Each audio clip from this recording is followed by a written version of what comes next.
पुराने जमाने की बात है जब अरबी रेगिस्तान अपनी तपिश से इंसानी हिम्मत को आजमाया करता था और जिंदगी हर कदम पर इम्तिहान लेती थी। उसी रेगिस्तान के एक दूर दराज कोने में एक वीरान सा कस्बा था, सुभानपुर। वहां की गलियों में एक कच्ची झोपड़ी थी जिसके छप्पर से धूप छनकर फर्श पर साया करती थी। उस झोपड़ी में रहती थी एक बूढ़ी औरत, जैनब खातून, जिसकी आंखों में वक्त की गर्दिशें थीं और दिल में एक ख्वाब, अपने एक ख्वाब, बेटे अहमद को बाइज्जत इंसान बनाने का। अहमद, जो मुश्किल से 17 साल का था, रोज सुबह अंधेरे से पहले उठ जाता, 2 घूंट पानी पीकर लकड़ी की एक पुरानी टोकरा उठाता और कस्बे के किनारे लगी झाड़ियों से सूखी लकड़ियां जमा करता। चेहरे पर धूल, हाथों में छाले, मगर जबान पर हमेशा अल्हम्दुलिल्लाह, यही उसकी दौलत थी। माँ हर सुबह दरवाजे पर बैठ जाती, उसकी पीठ पर नजरों से दुआ की चादर डालती और कहती, जा मेरे अहमद, आज भी अल्लाह तेरा हाथ थामेगा। लोग हंसते थे, ताना देते थे, क्या होगा इस फटेहाल लड़के का, मगर जैनब बस मुस्कुरा देती, आंखें बंद करके कहती, जिसके साथ उसकी माँ की दुआ हो वो कभी अकेला नहीं होता। एक दिन जब सूरज तप रहा था और अहमद सूखी लकड़ियां सर पर उठाए चला जा रहा था, अचानक उसके पांव के नीचे रेत दरकने लगी। वो गिरा नहीं, रुका, झुका और देखा कि जमीन के नीचे कुछ चमक रहा था। रेत हटाई तो एक पुराना मगर नायाब संदूक मिला, लकड़ी का बना, उस पर अजीब अरबी नक्काशी। अहमद ने उसे उठाया, माँ के पास लाकर रखा और कहा, अम्मी यह क्या है? जैनब ने कांपते हाथों से उसे खोला। उसमें एक पुरानी किताब थी, जंग लगी जंजीर से बंधी हुई, और एक खत जिस पर लिखा था, यह किताब उस बंदे के लिए है जो रूह की सफाई और माँ की दुआ से इसे खोलेगा, और फिर जो इसमें लिखा है वही उसकी तकदीर तय करेगा। अहमद और उसकी माँ की रूह कांप रही। जैनब ने किताब को माथे से लगाया और उसी लम्हे से अहमद की जिंदगी का सफर एक नए मोड़ पर मुड़ गया। उस रात जैनब खातून ने उस किताब को धोकर कपड़े में लपेटकर अपने सिरहाने रख लिया। नींद की बजाय आंखों में अजीब सी बेचैनी थी, जैसे वक्त करवटें बदल रहा हो। अहमद खामोशी से माँ के पास बैठा रहा, उसकी सांसों की हर लहर को महसूस करता रहा। रात आधी से ज्यादा बीत चुकी थी जब माँ ने धीरे से कहा, बेटा तुम खोलो इससे, जो कुछ होगा अल्लाह की मर्जी से होगा। अहमद ने कांपते हाथों से कपड़ा खोला, किताब को अपनी गोदी में रखा और बिस्मिल्लाह पढ़कर पहला पन्ना खोला।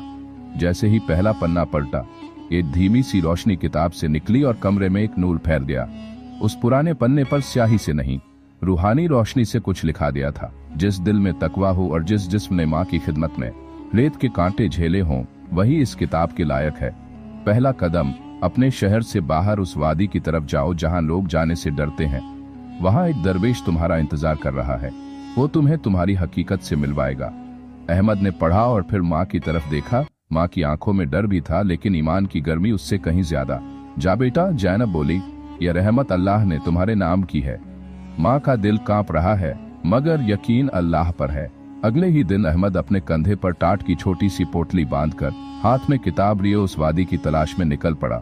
सूरज सर पर तप रहा था, पैरों के नीचे रेत अंगारे सी जल रही थी, लेकिन अहमद का इरादा और माँ की दुआ दोनों उसके साथ थे। दिन बीता, रात हुई, और जब थका हारा अहमद एक टीले के पास सुस्ता रहा था, अचानक उसके सामने एक अजनबी शख्स खड़ा हो गया। लंबा कद, सफेद लिबास, आंखों में चमक जैसे सदियों का इल्म समाया हो। अहमद उठ खड़ा हुआ और अदब से सलाम किया। वो शख्स बोला, तुम्हें किताब ने यहाँ तक पहुँचाया है, लेकिन आगे तुम्हें अपनी रूह की आंख से देखना होगा। अहमद ने कांपती आवाज में पूछा, आप दरवेश हैं? उसने मुस्कुरा कर कहा, मैं दरवेश नहीं, मैं सिर्फ दरवाजा हूँ। असल दरवेश तो तुम्हारी रूह के अंदर है, लेकिन उसकी चाबी तुम्हें मेरी आखिरी आजमाइश से मिलेगी। अहमद हक्का बक्का था। आजमाइश? वो बोला, हाँ। उसने कहा, तुम्हें 3 काम करने होंगे, एक ऐसा सच बोलना जो तुम्हारे खिलाफ जाए, एक ऐसा बोझ उठाना जो तुम्हारा नहीं, और एक ऐसा इंसाफ करना जहां तुम्हें नुकसान हो। अहमद की आंखें खुली कि खुली रह गईं, मगर उसने सिर झुकाकर हामी भर दी। दरवेश की मुस्कान फैल गई। तो सुनो, तुम्हारा पहला इम्तिहान कल सुबह तुम्हारे सामने खड़ा होगा। तैयार रहना अहमद, क्योंकि बादशाह बनने से पहले इंसान को फकीर बनना पड़ता है। सुबह की पहली किरण जब रेगिस्तान की रेत पर पड़ी तो अहमद ने आंखें खोली। रात की थकान अब भी बदन में थी, लेकिन दिल के अंदर कुछ और ही शिद्दत थी, जैसे कोई अनदेखा हाथ उसे उठा रहा हो। पास ही एक पेड़ के नीचे वो अजनबी शख्स जो खुद को दरवाजा कहता था, बैठा हुआ था, आंखें बंद किए हुए, मगर चेहरे पर अजीब सी तसल्ली थी। अहमद उसके पास गया। आज मेरा पहला इम्तिहान है ना? अहमद ने पूछा। वो बिना आंखें खोले बोला, हाँ, और ये इम्तिहान तुम्हें वहां मिलेगा जहां झूठ को सच बनाने की कीमत अजनबी लोग चुका रहे हैं।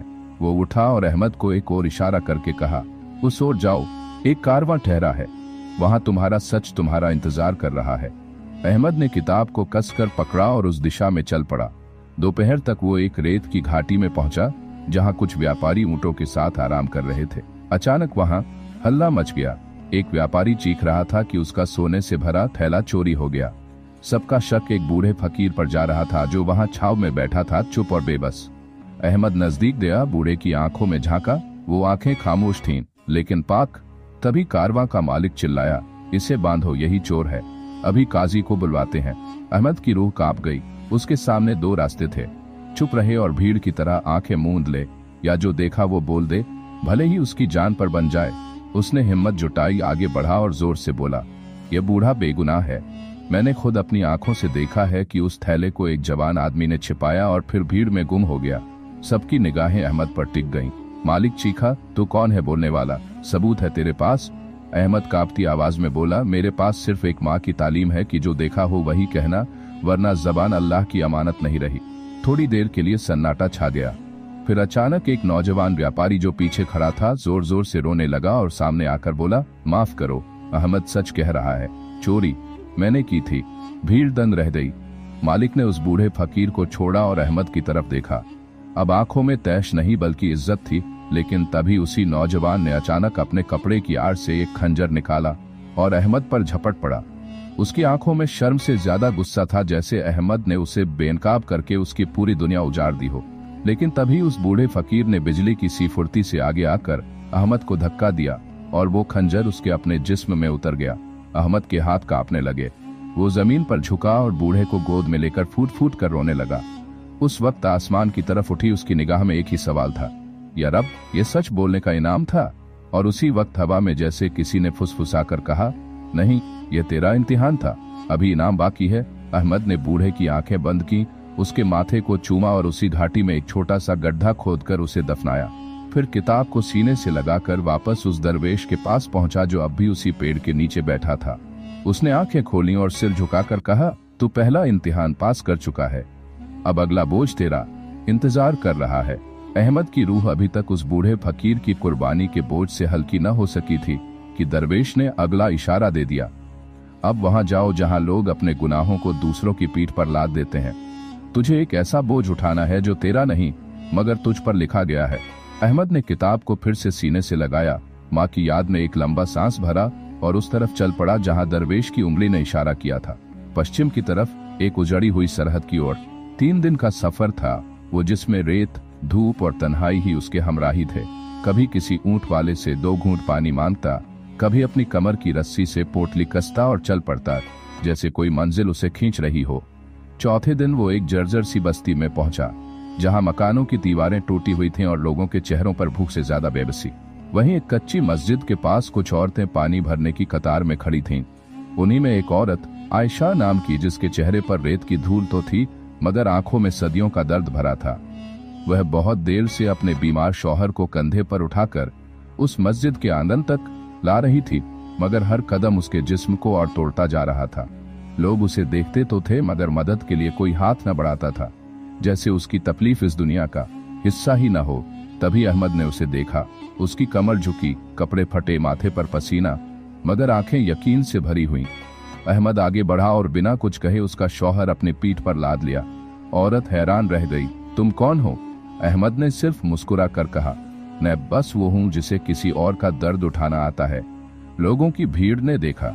अहमद ने उस बूढ़े बीमार शख्स को मस्जिद के आंगन से होते हुए बस्ती के बाहर एक झोपड़ी तक पहुंचा दिया और वहां उसके लिए पानी, खजूर और रेत से ठंडक का इंतजाम भी किया। आयशा अहमद के पैरों में गिरने लगी, मगर अहमद ने उसका हाथ थाम लिया और कहा, अगर तुमने शुक्र अदा करना ही है तो उस रब का करो जिसने हमें रास्ते दिए, वरना मैं भी तो एक बेजुबान। रात होते वो झोपड़ी दुआओं का घर बन चुकी थी। औरत ने अपने शौहर की दवा की और पहली बार मुस्कुराई, जबकि अहमद बाहर रेत में लेटा आसमान की तरफ देख रहा था, जैसे वहां कोई जवाब तलाश रहा हो। तभी दरवेश एक बार फिर सामने आया, जैसे रेत में से उभर आया हो। तू जानता है क्या किया? उसने पूछा। अहमद बोला, मैंने बस एक इंसान का बोझ उठाया। दरवेश बोला, नहीं, तूने एक औरत के भरोसे का बोझ उठाया है जो सदियों से टूटा पड़ा था। आज वो भरोसा फिर जिंदा हुआ है और अब वक्त है तेरे तीसरे इम्तिहान का, जहां तुझे इंसाफ करना होगा। मगर वो इंसाफ तेरे अपने खिलाफ जाएगा। अहमद ने आंखें बंद की और कहा, अगर यह रास्ता ही मेरी रूह की आजमाइश है तो मैं हर इम्तिहान कबूल करता हूँ। दरवेश ने सिर झुकाया और आखिरी बार कहा, कल सुबह सूरज की पहली किरण के साथ तू उस कस्बे के सामने खड़ा होगा जहाँ तेरी जबान से निकला एक फैसला तुझे या तो रोशनी देगा या रुसवाई। सुबह की ठंडी हवा में भी अहमद का सीना तप रहा था, जैसे वक्त के कांटे अब उसकी रगों में चुभ रहे हों। दरवेश के बताए मुताबिक वो उस पुराने कस्बे की तरफ चला जहां एक मशहूर काजी इंसाफ के लिए जाना जाता था, मगर आज वहीं एक अजीब मुकदमा लगना था। अहमद को वहां एक गवाह नहीं बल्कि फैसला सुनाने वाले की तरह खड़ा किया जाना था। रास्ते में उसकी माँ की शक्ल बार बार आंखों में घूमती रही और वह किताब सीने से लगाए उस दरवेश की बातों को दोहराता रहा। इंसाफ वो नहीं जो सबको रजामंद करे, इंसाफ वो है जो अल्लाह की निगाह में सच्चा हो, चाहे सबके सामने वो तेरे खिलाफ ही क्यों न जाए। काजी की अदालत एक पुराना सा आंगन था जिसके चारों ओर लोग बैठते और बीच में एक नीची चौकी पर काजी साहब बैठते थे, जिनकी आंखें चश्मे के पीछे से भी सीधे दिल तक उतर जाया करती थीं। आज वहां एक नौजवान औरत आयशा और एक अधेड़ उम्र का आदमी अहमद का पुराना पड़ोसी रहीम दोनों मौजूद थे। इल्जाम यह था कि आयशा ने रहीम के घर से गेहूं की बोरियां चुरा ली थीं और एक गवाह ने कहा था कि उसने औरत को रात के अंधेरे में बोझ उठाते देखा था। अहमद हैरान था क्योंकि वह जानता था कि आयशा तो अपने बीमार शौहर के पास ही थी पूरी रात और चोरी तो मुमकिन ही नहीं थी। मगर गवाह हो कोई और नहीं, खुद कस्बे का एक छोटा व्यापारी था जो रहीम का रिश्तेदार भी था। अहमद को बुलाया गया और काजी ने कहा, बोलो अहमद, तुम इस औरत को जानते हो? अहमद ने सिर झुकाकर कहा, जी हाँ, मैंने इसकी मदद की है, लेकिन क्या तुम गवाही दे सकते हो कि यह चोरी नहीं कर सकती? काजी ने पूछा। अहमद ने आंखें बंद कर ली और फिर जो बोला वो सबको चौंका गया। मुझे अफसोस है, लेकिन मैंने रात को इसकी झोपड़ी से बाहर हलचल जरूर महसूस की थी। आयशा की आंखें फटी रह गईं, लोग फुसफुसाने लगे, मगर अहमद ने बात पूरी की। मगर मैं यह भी कहता हूँ कि मेरी आंखों ने कुछ नहीं देखा और सिर्फ एहसास पर इल्जाम लगाना अल्लाह के नाम पर जुर्म है।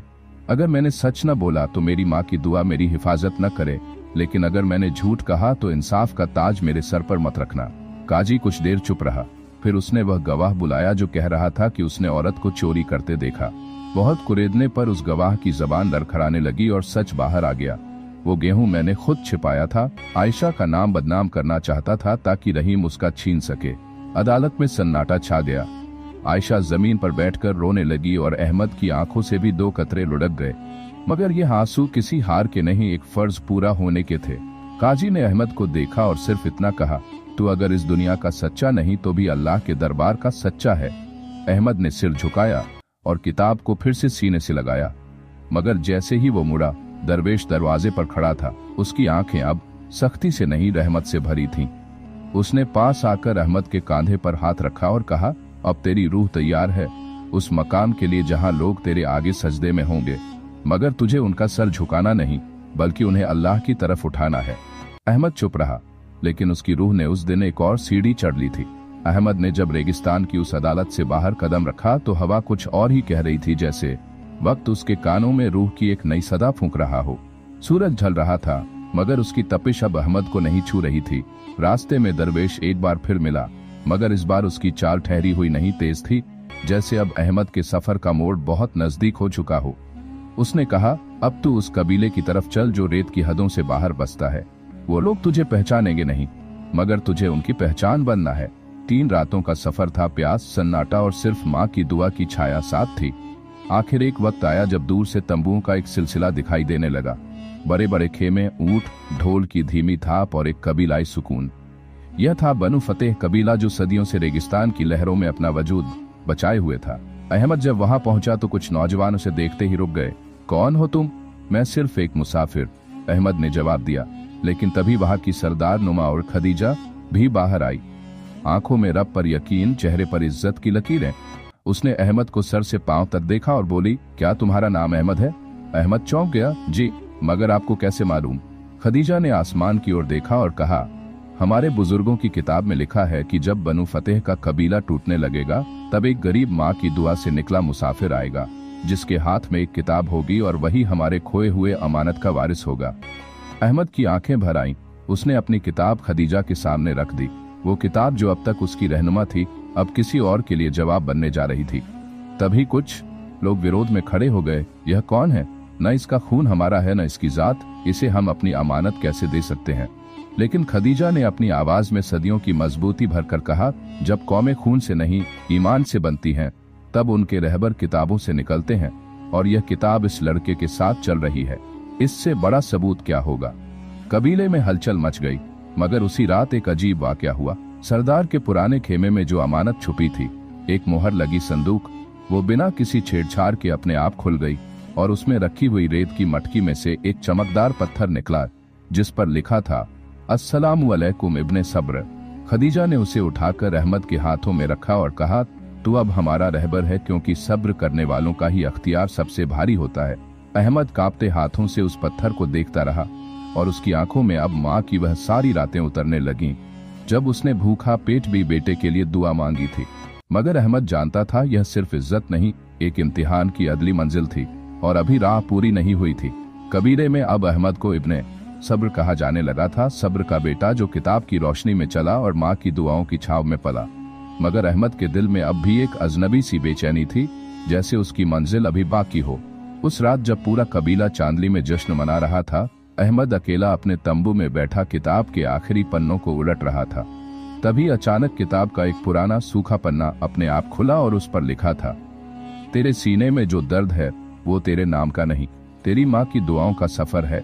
लौट जा, वहां जहां यह सफर शुरू हुआ था वहीं तुझे मुकम्मल ताज मिलेगा। अहमद की आंखें भर आईं। सुबह होते ही उसने कबीले वालों से रुखसत ली। खदीजा ने उसकी पीठ पर हाथ रखा और कहा, अब तो इस जमीन का नहीं, तू उस रूह का वारिस है जिसने दुआओं में बादशाही मांगी थी और बेटे में सब्र पाया था। अहमद फिर उस रेगिस्तानी रास्ते पर चल पड़ा जहां से एक रोज किताब उठाई थी। दिन रात का सफर करके जब वह अपनी पुरानी झोपड़ी पहुंचा तो दरवाजा बंद था और आंगन में रेत का सूनापन। उसने धीरे से दस्तक दी मगर कोई आवाज नहीं आई। पास की मस्जिद से एक बच्चा आया और बोला, क्या आप अहमद हैं? आपकी माँ अब इस दुनिया में नहीं, लेकिन जाते जाते उन्होंने हमें एक संदूक सौंपा था जिसमें एक चिट्ठी और एक इत्र की शीशी है। अहमद कांपते हाथों से संदूक खोला। चिट्ठी में माँ की लिखावट थी, टूटी फूटी उर्दू में, बेटा अहमद, जब तू ये पढ़े शायद मैं न रहूं, मगर मेरा दिल कहता है कि तू एक दिन जरूर लौटेगा और उस वक्त तू सिर्फ मेरा नहीं रहेगा, पूरी कौम का बेटा होगा। मैंने तुझसे कुछ नहीं मांगा, सिर्फ अल्लाह से यही दुआ मांगी थी कि मेरा बेटा इंसाफ करे, सब्र करे और जब वक्त आए तो लोगों की जिंदगी में नूर बनकर लौटे। अगर तू आज यहाँ है तो समझ कि मेरी दुआ कबूल हुई। अहमद जमीन पर गिर पड़ा, माँ की चिट्ठी को सीने से लगाया और वहीं ताजिंदगी सजदा करता रहा। उस रात लोगों ने देखा, उस उजड़ी झोपड़ी में रोशनी की एक लहर उठी जैसे रूहानी रहमत बरस रही हो। अगली सुबह जब गांव वालों ने दरवाजा खोला तो अहमद की लाश उस चिट्ठी के साथ थी और चेहरे पर एक मुस्कुराहट जैसे उसने दुनिया के सारे इम्तिहान पूरे कर लिए हों। उसके कब्र पर जो पत्थर रखा गया उस पर सिर्फ 2 अल्फाज लिखे गए, इब्ने सब्र, माँ की दुआ का बाद।